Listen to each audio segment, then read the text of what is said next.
ഈശോ മിശിഹായ്ക്ക് സ്തുതിയായിരിക്കട്ടെ. പ്രിയപ്പെട്ട കുട്ടികളെ, വർഷത്തിലെ 12 മാസങ്ങളിൽ 11ാമത്തെ മാസമായ നവംബർ മാസത്തിലൂടെ നമ്മൾ കടന്നുപോയിക്കൊണ്ടിരിക്കുകയാണല്ലോ. നവംബർ എന്ന വാക്കിനെ നമുക്കൊന്ന് പിരിച്ചെഴുതി നോക്കിയാലോ? നവം പ്ലസ് ബർ എന്നല്ലേ? നവം എന്നാൽ എന്താണ്? പുതിയത് എന്നാണ് അർത്ഥം, അല്ലേ? അതുകൊണ്ടാണ് നമ്മൾ വിശുദ്ധ കുർബാനയിലെ ഇപ്രകാരം പാടുന്നുണ്ട്: അനുരഞ്ജിതരായി തീർന്നിടാം, നവമൊരു പീഠമൊരുക്കിടാം. കേട്ടിട്ടില്ലേ? നമ്മൾ എല്ലാ ദിവസവും വിശുദ്ധ കുർബാനയിൽ പാടുന്നതാണല്ലേ. നവം ഒരു പീഠം ഒരുക്കിടാം എന്ന് പറയുമ്പോൾ എന്താ? പുതിയൊരു പീഠം ഒരുക്കാം എന്നാണ് അർത്ഥം. അപ്പോൾ നവം എന്ന വാക്കിന്റെ അർത്ഥം പുതിയത് എന്നാണല്ലേ. ഒപ്പം ബർ എന്ന് പറഞ്ഞാൽ എന്തായിരിക്കാം? ബർ എന്ന് വെച്ചാൽ പുത്രൻ എന്നാണ് അർത്ഥം. നമ്മൾ വിശുദ്ധ ബൈബിളിൽ ബർത്തിമേയൂസ് എന്നൊരു മനുഷ്യനെ കുറിച്ച് കേട്ടിട്ടില്ലേ? വഴിയരികിലിരുന്ന അന്ധയാചകൻ. ബർത്തിമേയൂസ് എന്ന വാക്കിന്റെ അർത്ഥം തിമേയൂസിന്റെ പുത്രൻ എന്നാണ്. ബർ എന്ന അറമായ വാക്കിന്റെ അർത്ഥം പുത്രൻ എന്നാണ്. അപ്പോൾ നവം പ്ലസ് ബർ എന്ന് വെച്ചാൽ പുതിയ പുത്രൻ അഥവാ പുതിയ പുത്രി എന്നൊക്കെ നമുക്ക് വ്യാഖ്യാനിക്കാം, അല്ലേ? അങ്ങനെയാകുമ്പോൾ പ്രിയപ്പെട്ട മക്കളെ, ഈ നവംബർ മാസം നമ്മളെ ഓർമ്മപ്പെടുത്തുന്നത് എന്തായിരിക്കാം? ഒരു പുതിയ പുത്രൻ അല്ലെ ഒരു പുതിയ പുത്രി ആയി രൂപപ്പെടണം എന്നാണല്ലേ. ഈ നവംബർ മാസത്തിന്റെ ഏകദേശം അവസാന ദിവസങ്ങളിലേക്ക് നമ്മൾ കടക്കുകയല്ലേ. ഇപ്പോഴെങ്കിലും നമുക്ക് ചിന്തിച്ച് പുതിയൊരു തീരുമാനമെടുക്കാം. എനിക്ക് ഈ നവംബറിൽ പുതിയ നവമായ ഒരു ജീവിതം ഉണ്ടാകണം. പുതിയൊരു പുത്രനായി പുതിയൊരു പുത്രിയായി എനിക്ക് മാറണം എന്ന്. വിശുദ്ധ ഗ്രന്ഥത്തിൽ എഫേസോസ് 4:25 ഇങ്ങനെ പറയുന്നുണ്ട്: യഥാർത്ഥമായ നീതിയിലും വിശുദ്ധിയിലും ദൈവത്തിന് അനുരൂപപ്പെട്ട പുതിയ മനുഷ്യനെ ധരിക്കുവിൻ എന്ന്. പുതിയ ഡ്രസ്സ് ധരിക്കാൻ നമുക്ക് ഇഷ്ടമല്ലേ? പുതിയ ചെരുപ്പ് ധരിക്കാനോ? അതും ഇഷ്ടമാണല്ലേ. എന്നാൽ പുതിയ മനുഷ്യനെ ധരിക്കാൻ ഇഷ്ടമാണോ? പുതിയ ഡ്രസ്സ് ധരിക്കുന്നതിനേക്കാളും പുതിയ ചെരുപ്പ് ധരിക്കുന്നതിനേക്കാളും ഒക്കെ വളരെ പ്രധാനപ്പെട്ട ഒന്നാണ് പുതിയ മനുഷ്യനെ ധരിക്കുക എന്നുള്ളത്. കൊറിന്തോസുകാർക്ക് എഴുതിയ 2-ാം ലേഖനം 5-ാം അധ്യായം 17-ാം തിരുവചനം പറയുന്നത്: ക്രിസ്തുവിൽ ആയിരിക്കുന്നവൻ പുതിയ സൃഷ്ടിയാണ്. അതെങ്ങനെയായിരിക്കാം ക്രിസ്തുവിൽ ആയിരിക്കുക? ഇതൊരു ഇയർഫോൺ ആണല്ലേ, ഒരു വയർലെസ് ഇയർഫോൺ. ഇതിനെ സിസ്റ്റർ ഇപ്പോൾ ഈ ഒരു പെട്ടിക്കുള്ളിൽ ഇടുകയാണ്. പെട്ടിക്കുള്ളിലിട്ട് ഇതിനെ ഭദ്രമായി അടച്ചു. ഇപ്പോൾ നിങ്ങൾ ഇങ്ങോട്ട് നോക്കുമ്പോൾ ഇതൊരു പെട്ടി മാത്രമാണ്. പക്ഷേ ഇതിന്റെ ഉള്ളിൽ എന്തുണ്ട്? ഇയർഫോൺ ഉണ്ട്. ഇപ്പോൾ ഇയർഫോൺ എവിടെയാണ് ആയിരിക്കുന്നത്? പെട്ടിക്കുള്ളിലാണ്, അല്ലേ? പ്രിയപ്പെട്ട മക്കളെ, ഇതുപോലെ നമ്മുടെ ജീവിതം ക്രിസ്തുവിൽ ആയിരിക്കുമ്പോഴാണ് പുതിയ ഫലങ്ങൾ പുറപ്പെടുവിക്കുവാൻ നമുക്ക് സാധിക്കുന്നത്. ഒരു ഡിസംബർ മാസത്തിൽ സിസ്റ്റർ കുട്ടികൾക്കുള്ള താമസിച്ചുള്ള ഒരു ക്രിസ്ത്യൻ ധ്യാനം നടത്തിക്കൊണ്ടിരിക്കുകയായിരുന്നു. രാവിലെ എഴുന്നേറ്റ് കുട്ടികളെല്ലാം റെഡിയായി ധ്യാന ഹാളിലേക്ക് എത്തി. പക്ഷേ ഒരു കുട്ടിയെ കാണുന്നില്ല. അപ്പോൾ ഈ കുട്ടിയെ അന്വേഷിച്ച് ഞങ്ങൾ ബെഡ്റൂമിലെത്തി. ബെഡ്റൂമിൽ ചെന്നപ്പോൾ എല്ലാ കുട്ടികളുടെയും ബെഡ് ഒഴിവായി കിടപ്പുണ്ട്. പക്ഷെ ഒരു ബെഡിൽ ഒരു ബ്ലാങ്കറ്റ് ഇങ്ങനെ കിടക്കുന്നത്. അപ്പോൾ ഞാൻ വെറുതെ പോയി ആ ബ്ലാങ്കറ്റ് ഒന്ന് പൊക്കി നോക്കിയപ്പോൾ കണ്ടത് അതിനടിയിൽ ആ കുട്ടി സുഖമായി കിടന്നുറങ്ങുകയാണ്. പ്രിയപ്പെട്ട മക്കളെ, വാതിൽക്കൽ നിന്ന് ബെഡ്റൂമിലേക്ക് നോക്കിയപ്പോൾ കുട്ടിയെ കാണുന്നില്ല. പക്ഷേ ബ്ലാങ്കറ്റ് പൊക്കി നോക്കിയപ്പോൾ അതിനുള്ളിൽ ആ കുട്ടി സുഖമായി കിടന്നുറങ്ങുകയാണ്. ശരിക്കും ആ കുട്ടി അപ്പോൾ എവിടെയാണ്? ബ്ലാങ്കറ്റിനുള്ളിലാണ്, അല്ലേ? ബ്ലാങ്കറ്റിനുള്ളിൽ സുഖമായി തണുപ്പിനെ അതിജീവിച്ച് തണുപ്പിൽ നിന്ന് രക്ഷ നേടി സുഖമായി ബ്ലാങ്കറ്റിനുള്ളിൽ കിടന്ന് ഉറങ്ങുകയാണ്, അല്ലേ? ഇതുപോലെയാണ് പ്രിയപ്പെട്ട മക്കളെ നമ്മളും ക്രിസ്തുവിൽ ജീവിച്ചാൽ ഈ ലോകത്തിലുള്ള പല തിന്മകളിൽ നിന്നും രക്ഷ നേടിക്കൊണ്ട് നമുക്ക് വിശുദ്ധിയിൽ ജീവിക്കാൻ, സുഖമായി ജീവിക്കാൻ, സന്തോഷമായി ജീവിക്കാൻ, ആനന്ദത്തോടെ ജീവിക്കാൻ സാധിക്കും.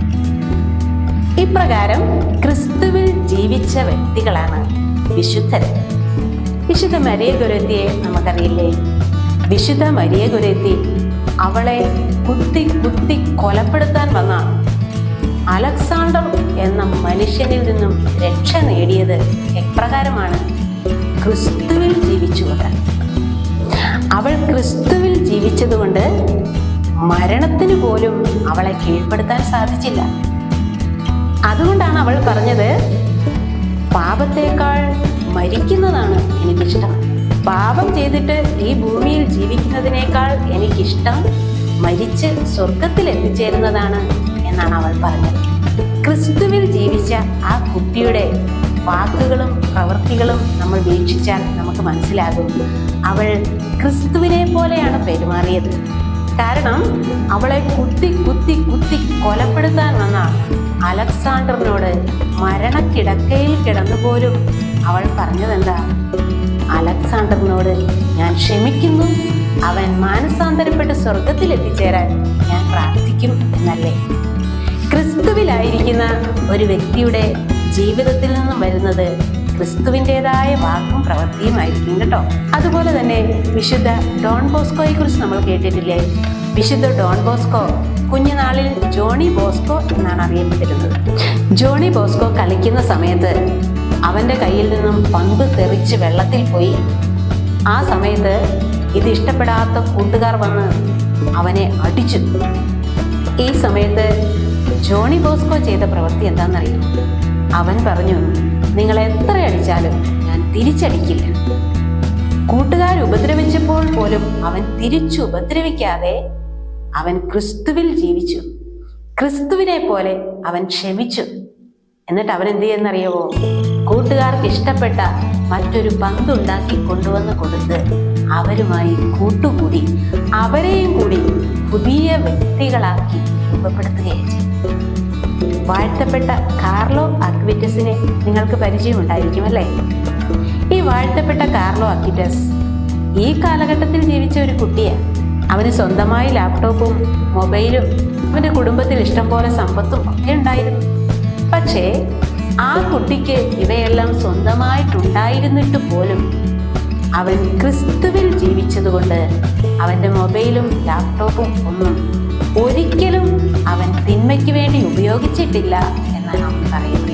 മറിച്ച് അവൻ ഈ മീഡിയ ഒക്കെ ഉപയോഗിച്ച് ഈശോയുടെ വചനങ്ങൾ പ്രചരിപ്പിക്കുകയും ദിവ്യകാരുണ്യ അത്ഭുതങ്ങൾ പ്രചരിപ്പിക്കുകയൊക്കെ ചെയ്തുകൊണ്ട് ഈശോയ്ക്ക് സാക്ഷ്യം വഹിക്കുക ചെയ്തുകൊണ്ട് ക്രിസ്തുവിൽ ആയിരിക്കുന്നവരുടെ പ്രവൃത്തിയും വാക്കുകളും ഒക്കെ വെറൈറ്റി ആയിരിക്കും കേട്ടോ. ഇന്നു മുതൽ നമുക്ക് വെറൈറ്റി ആയിട്ട് ഒന്ന് പെരുമാറിയാലോ? വെറൈറ്റി ആയിട്ടൊന്ന് സംസാരിച്ചാലോ? നാട്ടിലും വീട്ടിലും സ്കൂളിലും ഒക്കെ പുതിയൊരു വ്യക്തിയായി, പുതിയ മനുഷ്യനെ ധരിച്ച ഒരു കുട്ടിയായി, ക്രിസ്തുവിൽ ജീവിക്കുന്ന ഒരു കുട്ടിയായി നമുക്ക് സാക്ഷ്യം വഹിക്കാൻ ആരംഭിച്ചാലോ? ഈ നവംബർ മാസം ആരംഭിച്ചത് തന്നെ സകല വിശുദ്ധരുടെയും തിരുനാൾ ആഘോഷിച്ചുകൊണ്ടാണല്ലേ? നവംബർ 1 സകല വിശുദ്ധരുടെയും തിരുനാളായിരുന്നല്ലോ. നവംബർ 2 സകല മരിച്ചവരുടെയും തിരുനാളായിരുന്നല്ലേ? നമ്മുടെ ജീവിതത്തിൽ ഉറപ്പായി സംഭവിക്കുന്ന ഒരു കാര്യമാണ് മരണം എന്നുള്ളതല്ലേ? മരണത്തെ ഓർത്ത് ആരും പേടിക്കേണ്ട ആവശ്യമില്ല. കാരണം ക്രിസ്തുവിൽ ജീവിച്ചാൽ നമ്മൾ എപ്പോൾ മരിക്കുന്നോ അപ്പോൾ നമ്മൾ സ്വർഗത്തിൽ എത്തിച്ചേരും. അതുകൊണ്ട് പ്രിയപ്പെട്ട മക്കളെ, പുതിയ മനുഷ്യനെ ധരിച്ച് ക്രിസ്തുവിൽ ജീവിച്ച് നമുക്ക് മരിച്ച് സ്വർഗത്തിൽ എത്തിച്ചേരണം. അതായിരിക്കണം നമ്മുടെ ജീവിത ലക്ഷ്യം. ക്രിസ്തുവിനെ ധരിക്കാത്തവർ, ക്രിസ്തുവിൽ ജീവിക്കാത്തവർ മരണത്തോടെ നിത്യ നരകത്തിലേക്ക് പോകും. എന്നാൽ ക്രിസ്തുവിൽ ജീവിക്കുന്നവർ, ക്രിസ്തുവിനെ ധരിക്കുന്നവർ മരണത്തോടെ നിത്യജീവനിലേക്ക് പ്രവേശിക്കുക ചെയ്യുന്നത്. നിത്യനാശത്തിലേക്ക് പോകാനാണോ നിത്യജീവനിലേക്ക് പോകാനാണോ നിങ്ങൾ ആഗ്രഹിക്കുന്നത്? അതെന്തായാലും നിത്യജീവനിലേക്കാണല്ലേ. ആ നിത്യജീവൻ സ്വന്തമാക്കാൻ നമ്മൾ ക്രിസ്തുവിനെ ധരിച്ചേ മതിയാവും. നമ്മൾ ക്രിസ്തുവിൽ ജീവിച്ചേ മതിയാവും. അതുകൊണ്ട് പ്രിയപ്പെട്ട മക്കളെ, നിങ്ങൾ ഇന്നു മുതൽ വെറൈറ്റി ആയിട്ട് ചിന്തിക്കാൻ, വെറൈറ്റി ആയിട്ട് സംസാരിക്കാൻ, വെറൈറ്റി ആയിട്ട് പെരുമാറാൻ നിങ്ങൾ ഇന്നു മുതൽ ആരംഭിക്കണം. ഒരു ചെറിയ കാര്യം നമുക്ക് ഈ നവംബർ മാസത്തിൽ ചെയ്താലോ? നവംബർ മാസം എന്നുള്ളത് പ്രത്യേകമായിട്ട് മരിച്ചു പോയവരെ അനുസ്മരിച്ച് അവർക്ക് വേണ്ടി പ്രാർത്ഥിച്ച് അവരെ സ്വർഗത്തിലേക്ക് കയറ്റിവിടാൻ പ്രത്യേകം സഭ നിയോഗിച്ചിട്ടുള്ള ഒരു മാസമാണ്. നിങ്ങൾ സിസ്റ്ററിനെ കേട്ട് കഴിഞ്ഞാൽ ഉടൻ നിങ്ങൾ ചെയ്യേണ്ട ഒരു വെറൈറ്റി ആയിട്ടുള്ള പ്രവൃത്തിയുണ്ട്. അതെന്താണെന്നോ? നിങ്ങളുടെ കുടുംബത്തിൽ നിന്നും മരണം മൂലം വേർപെട്ടു പോയിട്ടുള്ള ആരൊക്കെയുണ്ടോ അവരുടെ എല്ലാ പേരുകൾ നിങ്ങൾ ഒരു ബുക്കിലോ ഒരു പേപ്പറിലോ വൃത്തിയായിട്ട് എഴുതണം. നിങ്ങൾക്കറിയില്ലെങ്കിൽ നിങ്ങളുടെ അപ്പയോടോ അമ്മയോടോ ചോദിച്ച് നിങ്ങളുടെ കുടുംബത്തിൽ നിന്നും ആരൊക്കെ മരണം മൂലം വേർപെട്ടു പോയിട്ടുണ്ടോ അവരുടെ എല്ലാം പേരുകൾ എഴുതി വയ്ക്കുക. ഈ നവംബറിലെ തുടർന്നുള്ള എല്ലാ ദിവസങ്ങളിലും നിങ്ങളുടെ കുടുംബ പ്രാർത്ഥനയ്ക്ക് ശേഷം ആ പേപ്പറിൽ എഴുതിയിരിക്കുന്ന പേരുകൾ സമർപ്പിച്ച് അവർക്ക് വേണ്ടി നിങ്ങൾ ഒരു നിമിഷം പ്രാർത്ഥിക്കണം. അങ്ങനെ പ്രാർത്ഥിച്ചാൽ അവർ സ്വർഗത്തിലെത്തും എന്ന് മാത്രമല്ല, അവർ സ്വർഗത്തിലെത്തിക്കഴിയുമ്പോൾ സ്വർഗത്തിലിരുന്ന് അവർ നമുക്ക് വേണ്ടി പ്രാർത്ഥിക്കുകയും ചെയ്യും. അതുകൊണ്ട് ഈ പ്രാർത്ഥനയ്ക്ക് വലിയ വിലയുണ്ട് കേട്ടോ. ഇപ്രകാരം വ്യത്യസ്തമായ എന്തെല്ലാം കാര്യങ്ങൾ നിങ്ങളുടെ ജീവിതത്തിലേക്ക് കൂട്ടിച്ചേർക്കാൻ നിങ്ങൾക്ക് പറ്റുമോ അതെല്ലാം നിങ്ങൾ കണ്ടെത്തണം. നിങ്ങളുടെ വാക്കുകൾ ഇനി മുതൽ വെറൈറ്റി ആയിരിക്കും. നിങ്ങളുടെ ചിന്തകൾ വെറൈറ്റി ആയിരിക്കണം. നിങ്ങളുടെ പ്രവൃത്തികൾ വെറൈറ്റി ആയിരിക്കണം. അങ്ങനെ നിങ്ങൾക്ക് അനേകരെ ഈശോയിലേക്ക് അടുപ്പിക്കാൻ പറ്റും. അതിനുവേണ്ട അനുഗ്രഹം പരിശുദ്ധാത്മാവിൽ നിന്നും നമുക്ക് ചോദിച്ചു വാങ്ങാം. നമുക്കിപ്പോൾ കൈകൾ കൂട്ടിപ്പിടിച്ച്, പരിശുദ്ധാത്മാവേ, എന്നെയും പുതിയൊരു വ്യക്തിയാക്കണമേ, പുതിയ മനുഷ്യനെ ധരിക്കുവാൻ എന്നെ അനുഗ്രഹിക്കണമേ, ക്രിസ്തുവിൽ ജീവിച്ചുകൊണ്ട് സ്വർഗത്തിൽ എത്തിച്ചേരാൻ എന്നെ സഹായിക്കണമേ എന്ന് ആഗ്രഹിച്ചുകൊണ്ട് നമുക്ക് ഒരുമിച്ച് പരിശുദ്ധാത്മാവിന്റെ അഭിഷേകത്തിന് വേണ്ടി പുതിയൊരു ജനനം നൽകും പരിശുദ്ധാത്മാവേ എന്നുള്ള ഗാനം പാടി പ്രാർത്ഥിക്കാം. പുതിയൊരു ജനനം നൽകും പരിശുദ്ധാത്മാവേ, പുതിയൊരു ശക്തിയിലുണരാ കൃപ നീ ചൊരിയണമേ. പരിശുദ്ധാത്മാവേ, എന്നിൽ നിറയണമേ, നിറഞ്ഞു കവിയണമേ, കവിഞ്ഞൊഴുകണമേ. പരിശുദ്ധാത്മാവേ, എന്നിൽ നിറയണമേ, നിറഞ്ഞു കവിയണമേ, കവിഞ്ഞൊഴുകണമേ.